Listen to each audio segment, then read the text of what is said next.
Hey everybody, we're going to do another feeding video of my native tank here. I've been pretty busy today and I've still got some stuff I want to get done, so I don't have time to shoot a lot of video. This actually is a way to let me shoot some video while I'm getting some stuff done down here feeding everybody. So tonight we're going to start by putting my flake food in the middle here. I don't have the forward fixture on. See everybody getting ready for it. Now I throw this stuff in by the generous pinch.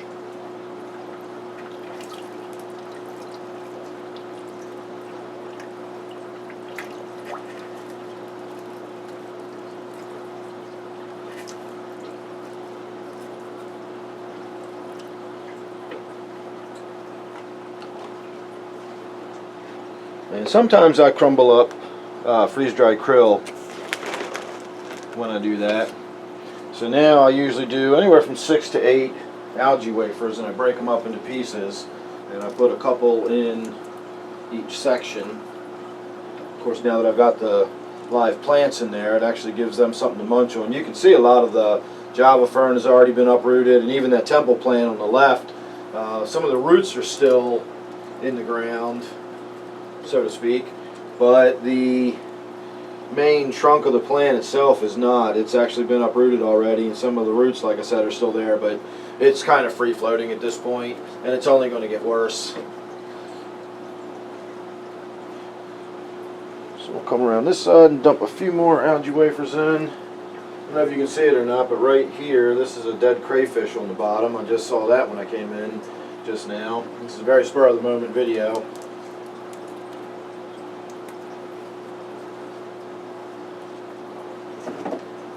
In fact, as I go around the room feeding everybody else, if I happen upon anything interesting, we can always pull the camera off the tripod and have a look at it.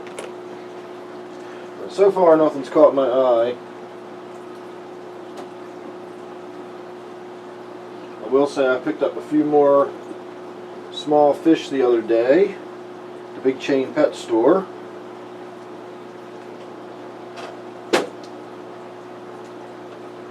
And they are currently in my quarantine tank. Well, two of them are in my quarantine tank. One of them went straight into the 20-gallon tank that was going to be my new crab tank, but I decided eventually just to make it into another fish tank. So I did put a fish in there rather than in quarantine. I don't have anything in that tank that I'm particularly worried about, so I can sort of treat that tank like a quarantine and keep my eye on it. And then of course my quarantine tank itself has a bunch of fish in it right now. They've got the sales going at the big chain pet store, and the neons are on sale for $1 right now, so I picked up another 20 of them.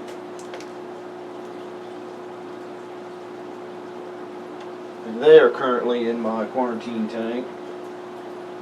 And then I actually went to one of the big chain pet stores that I don't normally go to, and they have some different fish that I don't normally see at the store that I usually go to. And one of the fish really caught my eye. It was a male cherry barb, and I'm always looking for a male cherry barb. I always have my eyes open for one of them. I've got a female, and I've had one for years, but I've never been able to seem to get the males to live very long for some reason. My original males lived until my Tilapia was big enough to eat them, and they did. That was back when they were all in the 40-gallon tank, and it was my African tank. So after I lost those original male cherry barbs I had, I've never been able to get males to survive, and you don't see them very often, at least I don't, because every time they're in the store, like a minute later they're sold because they are so beautiful and vibrant red. They're just amazing looking. So when I was in the big chain store the other day, they had quite a few in the tank, and they were lyre tail, which I've never seen before. So you just heard that splash. That was my Tilapia damn near coming out of the tank. I have never seen him do that before. He must have got spooked by somebody, but he freaked out. Actually kind of freaked me out for half a moment there. Thought somebody literally jumped out of the tank.